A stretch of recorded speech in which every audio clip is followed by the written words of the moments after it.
Loving someone who loves you back is usually not difficult. It feels natural to care for people who care for us, encourage people who encourage us, and show kindness to people who treat us well. But what happens when someone lies about you?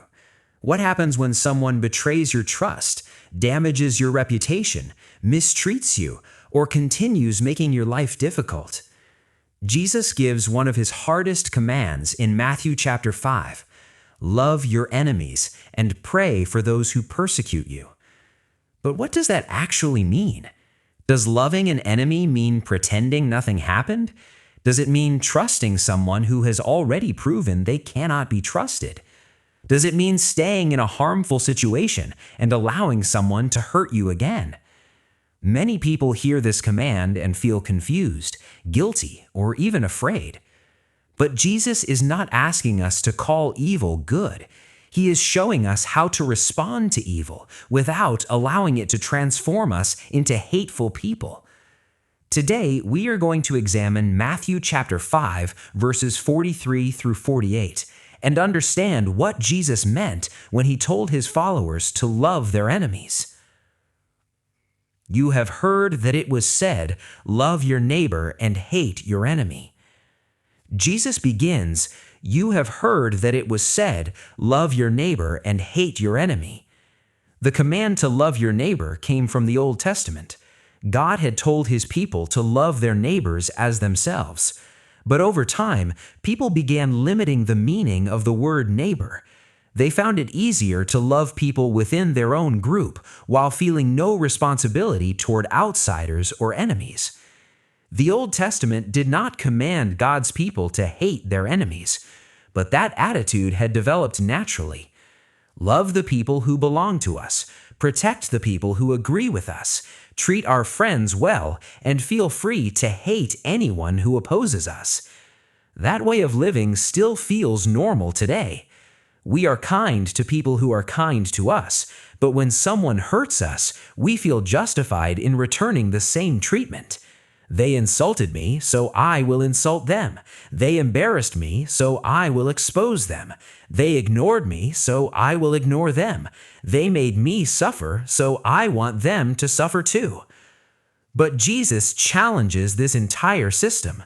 He says, "But I tell you, love your enemies and pray for those who persecute you." Jesus takes love beyond the comfortable circle of people who deserve it, appreciate it, or return it. What does it mean to love an enemy? When Jesus tells us to love our enemies, he is not commanding us to create warm feelings on demand. You may not feel affection towards someone who harmed you.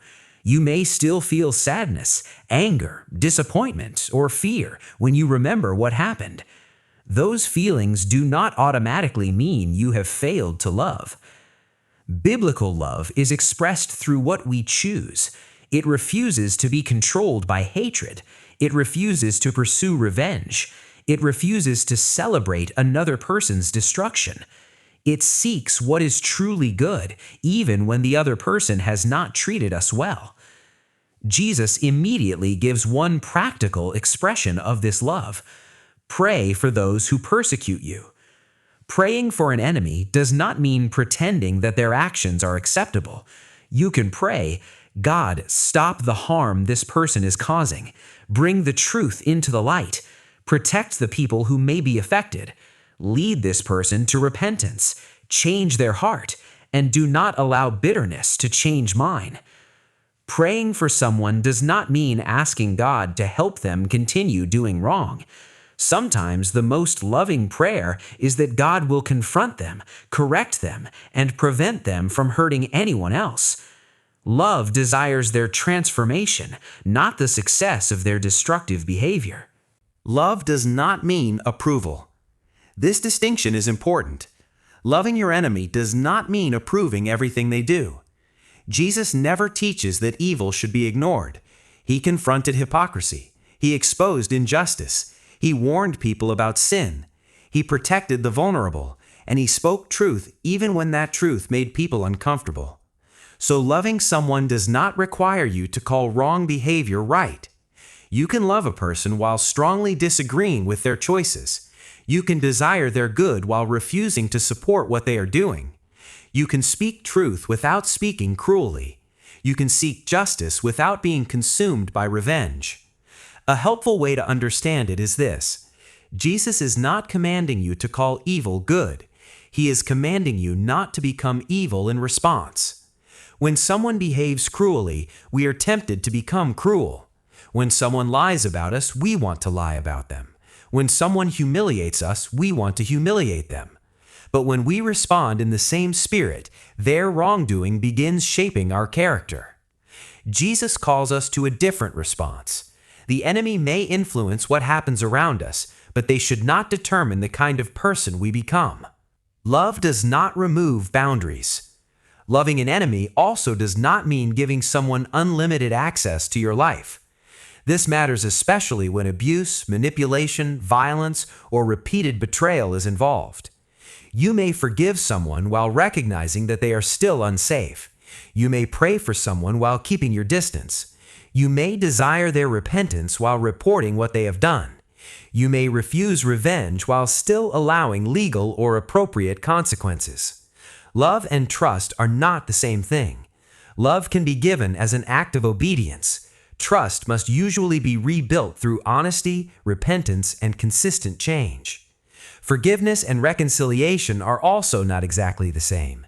Forgiveness means releasing personal revenge and placing judgment into God's hands. Reconciliation requires truth and participation from both sides. One person can choose forgiveness, but a healthy relationship cannot be fully restored while the other person continues lying, abusing, manipulating, or refusing responsibility. So Jesus' command does not require you to remain in danger. It does not require you to return immediately to the same relationship. It does not require you to pretend that trust has been restored when it has not. Love does not require unlimited access. You can reject hatred while maintaining a necessary boundary. Sometimes love moves closer to help. Sometimes love steps back to prevent further harm. In both cases, the question is not, what will make me feel powerful? The question is, what response is truthful, wise, and pleasing to God? Why should we love our enemies? Jesus explains why. God causes the sun to rise on the evil and the good, and sends rain on the righteous and the unrighteous. Every day, people who honor God and people who reject God experience ordinary gifts from His creation. The sun shines on both. The rain falls on both. People receive breath, food, beauty, relationships, opportunities, and time, even when they do not acknowledge the one who gives those things. This does not mean God approves of every person's behavior. It means His kindness is not limited only to people who deserve it. Jesus says His followers should reflect that same character. We do not love our enemies because their actions are good. We love because our Father is good. Jesus says this shows that we are children of our Father in heaven. He is not saying that loving enemies earns our place in God's family. He is saying that children should begin to resemble their Father. Just as children may resemble their parents in appearance or behavior, followers of Jesus should increasingly reflect the character of God. When we show kindness only to people who treat us well, there is nothing unusual about that. Almost everyone does it. But when we refuse hatred towards someone who has hurt us, people see something different. When we pray instead of seeking revenge, people see something different. When we speak truth without cruelty, people see something different. This is not weakness. It takes far more strength to control hatred than to release it. Loving only those who love us. Jesus asks, if you love those who love you, what reward will you get? In other words, what is remarkable about loving people who already love us? Even dishonest and selfish people care for those inside their circle. They help their friends. They protect their families. They greet people they like. They support people who can return the favor. Kingdom love goes further. It does not operate only through exchange. It does not say, I will be kind because you were kind first. I will respect you only if you respect me. I will do good only when I receive something in return. Jesus calls his followers to love without allowing the other person's behavior to become the final standard for their own. This does not mean constantly giving people whatever they want. Seeking someone's highest good may involve saying no. It may involve confronting them. It may involve allowing consequences. But the motive is different. Revenge wants the person to suffer because we suffered. Love wants truth, justice, repentance, protection, and restoration where restoration is possible. Be perfect, therefore, as your heavenly Father is perfect. This verse can sound impossible. We know that we still make mistakes. We still struggle with wrong thoughts, selfish motives, and emotional reactions. So is Jesus demanding that we become completely flawless? In this context, Jesus is calling his followers toward completeness or maturity in love. Human love is naturally selective. We love these people, but not those people. We show kindness to our friends, but withhold it from our enemies. We care for people who agree with us, but dismiss those who oppose us. The Father's goodness is not limited in that way. Jesus is calling us away from partial love. He is teaching us not to stop loving at the boundary of friendship. Mature love reaches beyond the people who can repay us. It is not perfect emotion. It's a growing, wholehearted commitment to reflect the Father's character. Think of one person. Is there one person in your life who feels almost impossible to love? Perhaps they betrayed you. Perhaps they continue misunderstanding you. Perhaps they said something you cannot forget. Perhaps they never apologized.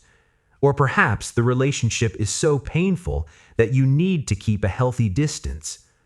You do not need to deny what happened. You do not need to force yourself to trust them.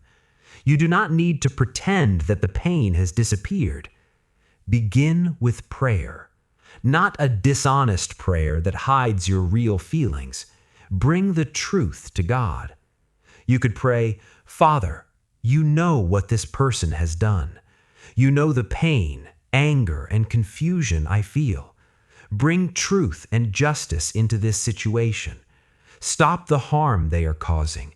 Lead them toward repentance and change. Give me wisdom to know what love requires. Help me maintain the boundaries I need, and do not allow hatred to control my heart. That may not change your feelings immediately. It may not change the other person immediately, but it is a step toward freedom. Hatred keeps us emotionally connected to the person who hurt us. We may no longer speak to them, yet they still control our thoughts. We replay conversations. We imagine revenge. We wait for their failure. Jesus offers a different path. Not denial, not passivity, not unsafe reconciliation. Freedom from becoming imprisoned by hatred. Conclusion. Love your enemies may be one of the hardest commands Jesus ever gave. It goes against our instincts. It goes against a culture that encourages us to destroy anyone who hurts or opposes us. But this command reveals the radical character of God's kingdom. Loving an enemy means refusing personal revenge. It means praying for their repentance and true good.